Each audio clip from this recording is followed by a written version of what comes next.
नित्यं ध्यायन्ति योगिनः कामदं मोक्षदं चैव ओंकाराय नमो नमः। अरहमित्यक्षरं ब्रह्म वाचकं परमेष्ठिनः सिद्धचक्रस्य सद्बीजं सर्वतः प्रणमाम्यहम्। अनंतानंत सिद्ध परमेष्ठी भगवान की, देवादिदेव आदिम तीर्थंकर श्री ऋषभनाथ भगवान की, वर्तमान शासन नायक श्री वर्धमान महावीर भगवान की, अंतिम केवली भगवान जम्बू स्वामी मुनि महाराज की, परम पूज्य आचार्य गुरुवर श्री विद्यासागर जी महाराज की, आचार्य श्री समय सागर जी महाराज की,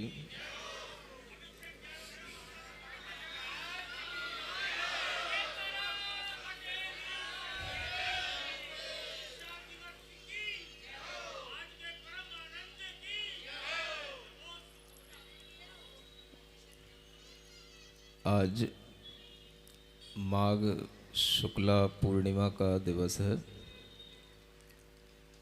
और यह दिवस आप लोगों के लिए जिस तरह से यहाँ पर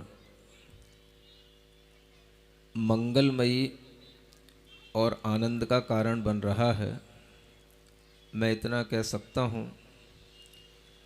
कि आप सब लोगों का आनंद अगर इकट्ठा किया जाए और उसे लाखों करोड़ों और अनंतों से गुणा किया जाए तो इस क्षण मुझे आज से 29 वर्ष पूर्व वह आनंद मुक्तागिरी सिद्ध क्षेत्र पर प्राप्त हुआ था, जिसकी कल्पना करते ही मुझे आज भी ऐसा लगता है कि मैं मानो अभी गुरुदेव से दीक्षा ही ले रहा हूँ। जब कुंडलपुर में महामहोत्सव में गुरुदेव के समक्ष पहुँचा था और उस समय पर वह 24वां दीक्षा दिवस फरवरी में उस समय पर आया था, तो गुरुदेव से जब विनती की कि यह हमारा 24वां दीक्षा दिवस आपके चरणों में आया है, तो गुरुदेव ने कहा अभी तो तुम ही 24 साल के लगते हो। तो मुझे लगता है कि गुरुदेव ने जो मुझे यह दीक्षा दी है उनकी दृष्टि में वही मेरा जन्म है और मैं अभी 28 साल का ही हूँ, इससे ज़्यादा नहीं हूँ। आप लोगों ने जो अपने मन के अंदर आचार्य गुरुदेव के प्रति श्रद्धा, भक्ति और समर्पण की भावना संजोई है, ऐसी ही भावना कभी कभी अपने आप बिना किसी निमित्त के भी आ जाती है। आप लोगों को कभी कभी ऐसा होता होगा कि आपने उनके दर्शन करके वो भावना संजोई हो, उनका वंदन करके वो भावना संजोई हो, उनका बहुत प्रकार से किसी भी तरह का प्रवचन आदि सुन करके भावना संजोई हो, लेकिन इस आत्मा के अंदर न जाने हुए भावना कहाँ से आई कि जब न उनका दर्शन किया, न उनका कोई प्रवचन सुनने में आया और न ही किसी भी प्रकार से उन्हें कोई आहार आदि दान देने का कोई भी अवसर आया, लेकिन एक अवसर बस मन के अंदर इस तरह का आभास देता रहा कि मुझे जिंदगी में अगर कुछ प्राप्त करना है तो वह आचार्य गुरुदेव के चरणों से ही प्राप्त करना है। मुझे लगता है कि ये सब भी जो कुछ धर्म के साथ होता है, यह धर्म भी हमारे लिए एक नियति के साथ चलता है। जब हम धर्म की परिभाषा पढ़ते हैं तो उसमें आता है नियति लक्षणम। धर्म का एक लक्षण है नियति। नियति का अर्थ होता है कि जो हमने कुछ पहले संस्कार अर्जित किए हैं वो संस्कार हमारे लिए समय पर फल देंगे, और उन संस्कारों के फल से हमें कुछ प्राप्त होगा। वह संस्कार हमारे अच्छे भी हो सकते हैं और बुरे भी हो सकते हैं। व्यक्ति अपने जीवन में संस्कार ही अर्जित करता है। आप अपने जीवन में बचपन से लेकर पूरी उम्र तक जो कुछ भी कर रहे हैं, ये मान के चलना कि आप संस्कार ही अर्जित कर रहे हैं। अब आपके वह संस्कार किस तरह के हैं ये आपके ऊपर है। अगर हम अपने संस्कारों में धर्म का भाव लिए रहते हैं, अगर हम अपने संस्कारों में धर्म की उन्नति का भाव लिए रहते हैं, अगर हम अपने संस्कारों में धर्म से जुड़े रहने का भाव लिए रहते हैं, तो हमारे लिए वही संस्कार कभी ना कभी इस जन्म में या अगले जन्म में हमें धर्म से और धर्म गुरुओं से जोड़ने के लिए अवश्य कारण बन जाते हैं। इसी को नियति कहते हैं।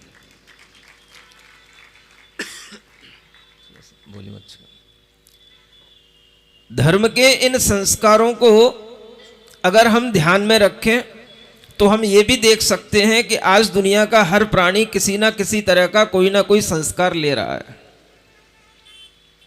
आप सुबह से शाम तक जो इच्छा करते हैं, सुबह से शाम तक जिस इच्छा के साथ जीते हैं, वह भी आपके अंदर एक संस्कार की तरह अपना भाव अर्जित कर लेता है, और वही संस्कार आपके लिए आगे के समय में फलीभूत होता है। इसलिए नियति भी एक ऐसी चीज है जिस पर हमें ध्यान देना चाहिए। नियति का मतलब होता है कि जहां पर हमारे सभी प्रकार के भाव रुक जाएं और कार्य वह हो जो होना है, उसका नाम ही नियति कहलाता है। आप किसी भी तरह के संस्कारों के साथ जी रहे हो, लेकिन आपके लिए जिस तरह की नियति होगी वह नियति वर्तमान के संस्कारों के अनुसार नहीं होगी, वो आपके पूर्व के संस्कारों के अनुसार आपके सामने वो नियति आएगी। और यह नियति हमारे सामने आ जाती है, हम इसको देखते रह सकते हैं।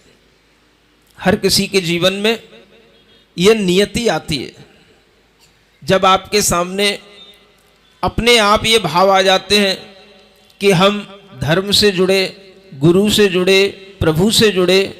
यह भी आपके लिए एक नियति के माध्यम से होता है।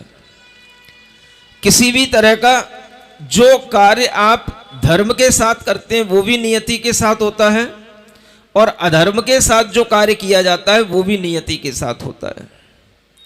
आप अगर बुरे संस्कारों के साथ में अपने आप को अगर कहीं पाते हैं तो वह भी आपकी एक नियति होती है। आप अपने मन के अंदर ये विचार बना करके चलें कि धर्म में नियति भी एक लक्षण है, लेकिन सब कुछ नहीं। वह नियति यही कहती है कि आप जो वर्तमान का पुरुषार्थ कर रहे हैं वही आपके लिए भविष्य में आने वाली नियति बन जाती है, और वही आगे आगे नियति के रूप में ढलता चला जाता है। आज आप लोग इस भूमि पर बैठे हैं, जो भूमि जम्बू स्वामी केवली मुनि महाराज की निर्वाण भूमि कहलाती है। मैं कहूँ आज का दिन हमारे लिए भी बड़ा ही मंगलकारी दिन है, और आपको ये विशेषता पता होनी चाहिए कि इस उत्तर प्रदेश में अनेक तीर्थंकरों की जन्म भूमियां हैं, लेकिन इस उत्तर प्रदेश में कोई भी सिद्ध भूमि नहीं है। एकमात्र अगर कोई सिद्ध भूमि है, सिद्ध क्षेत्र है, तो वह मथुरा 84 ये निर्वाण जम्बू स्वामी की निर्वाण भूमि है। ऐसी भूमि पर आज हम यहाँ कहाँ से कहाँ तक चलते चलते आ गए, और चलते चलते हमें यहाँ तक आना था, यह भी एक नियति है। हम कहाँ से चल रहे थे, कहाँ से चलते चलते कितने पंच कल्याणक करते करते यहाँ पर पहुँचे, और यहाँ पर पहुँच करके यह दीक्षा का आज जो यह अवसर आ गया, दीक्षा का आज जो ये दिवस आ गया, यह दिवस इस मथुरा की भूमि पर आना, यह भी हमारे लिए एक बहुत बड़ा मंगलकारी अवसर है। जिस अवसर पर आज मैं देख रहा हूँ, सुबह से मौसम ऐसा था, लोगों को लग रहा है कि कहीं बारिश ना हो जाए, कहीं बारिश ना हो जाए, लेकिन आज सुबह से मौसम बिल्कुल शांत बना हुआ है। जो भी बारिश होनी थी वो रात में हो गई। सुबह से लेकर शाम तक आप ऐसे बैठे हैं जैसे सब यहाँ मथुरावासी हों, लेकिन मैं ये जानता हूँ यह मथुरावासी कोई नहीं है। बहुत कम लोग हैं मथुरावासी, बाकी सब बाहर के लोग हैं। मैं सोच रहा था कि ये लोग अब भागने वाले हैं, अब भागने वाले हैं, अब उठने वाले हैं, लेकिन इनका मन ऐसा लगा हुआ है कि लग रहा है कि अगर मैं आधा घंटा और भी बोलता रहूंगा तो ये सुनते रहेंगे।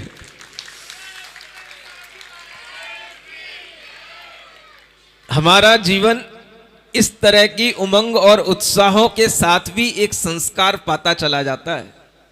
आज आपने यहां बैठ करके, इस पवित्र भूमि पर बैठ करके भी एक संस्कार अर्जित किया है, और वो संस्कार है त्याग का, संयम का, तप का।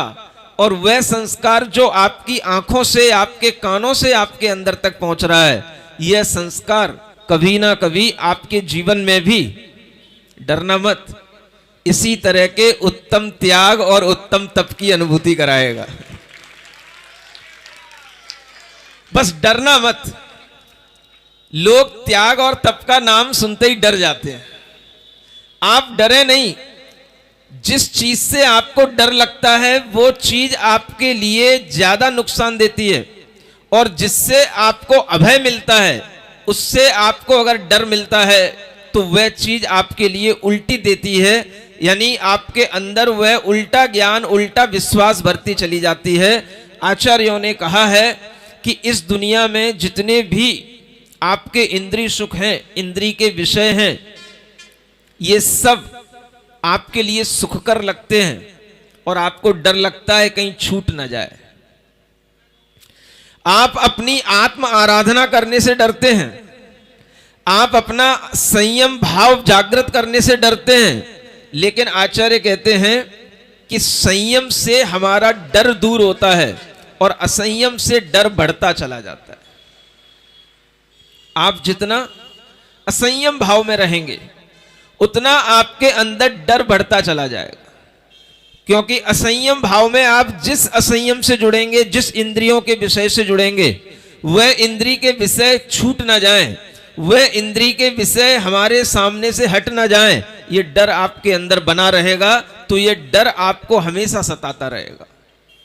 और जो व्यक्ति असंयम से संयम भाव की ओर आता है तो वह निडर होता चला जाता है, निर्भय होता चला जाता है। एक भय संज्ञा भी बहुत बड़ी संज्ञा है। सुनते हो, 4 संज्ञाओं में एक भय संज्ञा भी बहुत बड़ी संज्ञा है। और यह भय संज्ञा कहां से आती है? जिस चीज से आप अपना परिग्रह बनाओगे, जिस चीज से आप अपना ममत्व भाव रखोगे, उसी से आपको भय लगने लगेगा। आप सोचते हो हम घर में रह करके निर्भय हैं, हम अपने परिवार के लोगों के साथ रह करके निर्भय हैं। आपके अंदर जितना उनसे ममत्व बढ़ेगा उतना ही आपके अंदर भय भी बढ़ता चला जाएगा।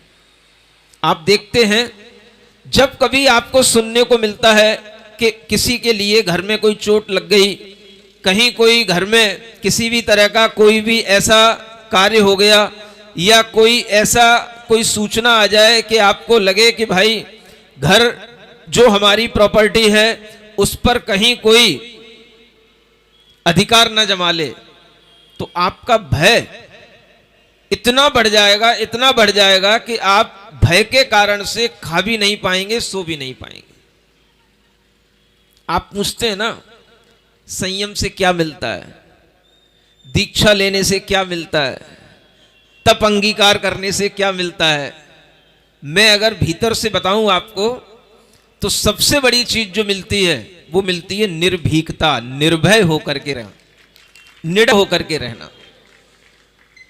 हम किसी भी चीज से अगर डरते हैं तो वो डर हमारे लिए तभी आता है जब हम उस चीज से अपना ममत्व रखते हैं, और अगर हम ममत्व छोड़ते जाएंगे तो हमारे अंदर किसी भी चीज से कोई डर नहीं आता। यह निडर होने का नाम ही हमें लगता है दीक्षा है, और दीक्षा का नाम ही है गुरु के चरणों में समर्पित हो जाना। दीक्षा का मतलब अपनी इच्छा को छोड़ देना। ये दीक्षाएं जैन दर्शन में बड़े अद्भुत रूप में होती हैं, गृह त्याग के साथ होती हैं, लेकिन अगर आप दूसरे वैष्णववादी दर्शन में देखेंगे तो ये दीक्षाएं सामान्य मनुष्य लिया करते हैं और गुरुओं के प्रति समर्पित हो जाया करते हैं।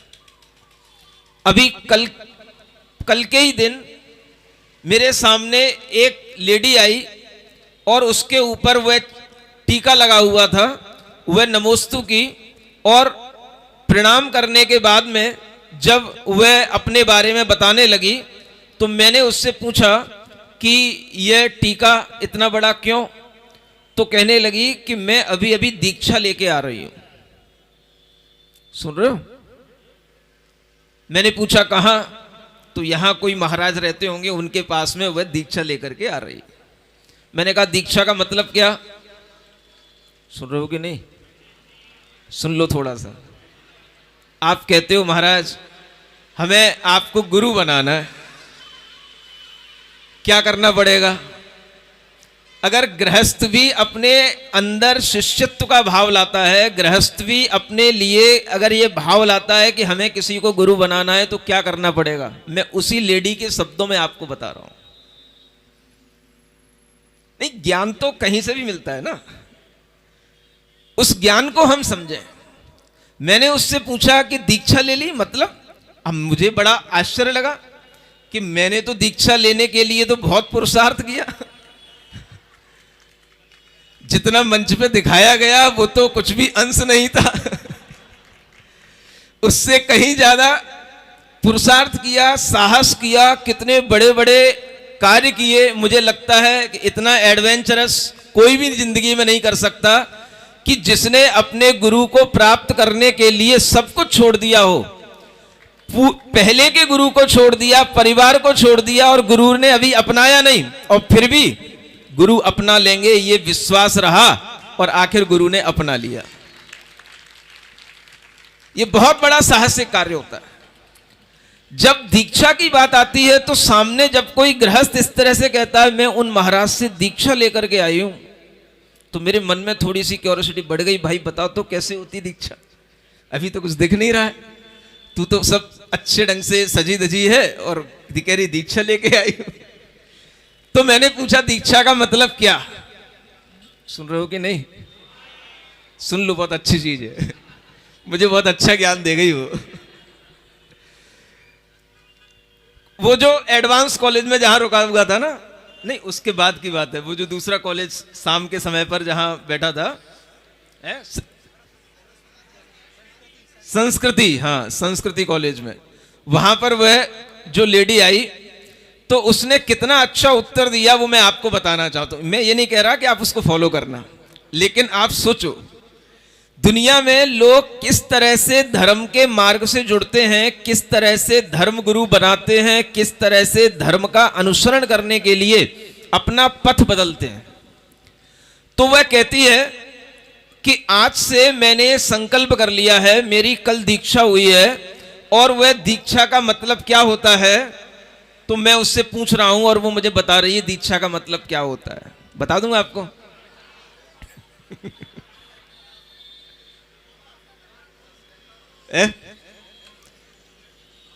कहती है दीक्षा का मतलब है अब मेरा जीवन जो भी चलेगा वह गुरु के निर्देश के अनुसार चलेगा, मेरी इच्छा के अनुसार नहीं चलेगा। सोचो,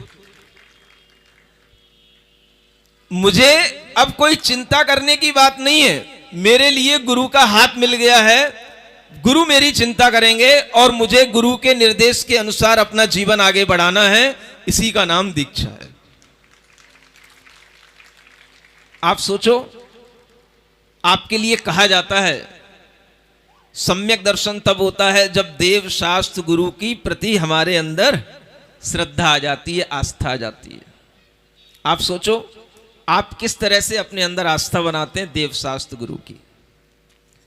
गुरु की इच्छा के अनुसार चलना, हमें अपनी इच्छा गुरु के ऊपर नहीं थोपना, ये सबसे बड़ा समर्पण होता है। और इस समर्पण को आज भी लोग जीते हैं, चाहे वो किसी भी तरह से जी रहे हो, किन्हीं भी गुरुओं के साथ जी रहे हो, लेकिन लोगों के मन में आज भी यह विचार है कि समर्पण से ही दीक्षा का संबंध है, और दीक्षा जहां हो जाती है वहां पर फिर अपनी कोई इच्छा नहीं रहती है।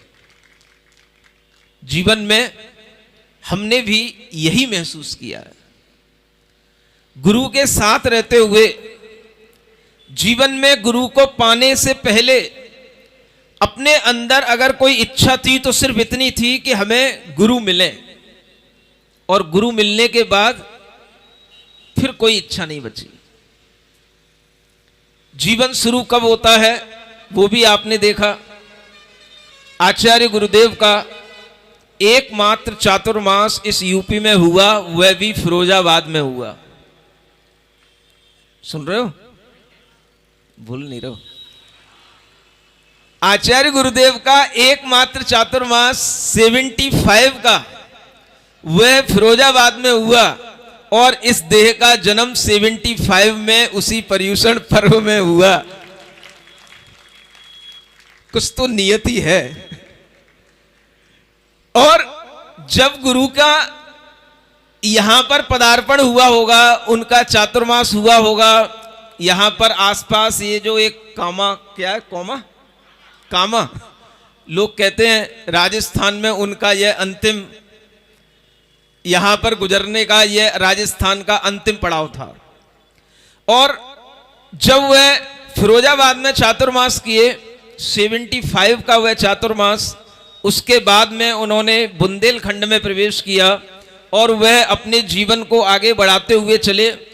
जिनका कभी दर्शन नहीं किया, कभी जिनको कभी सुना नहीं, क्योंकि उस समय पर कोई मोबाइल भी नहीं चला करते थे, कोई प्रवचन और फोटो देखने को नहीं मिला करती थी, उस समय पर उन गुरुदेव का अपने आप स्वप्न में दर्शन हो जाना, यह हमारे लिए बहुत बड़ा आश्चर्य का विषय था।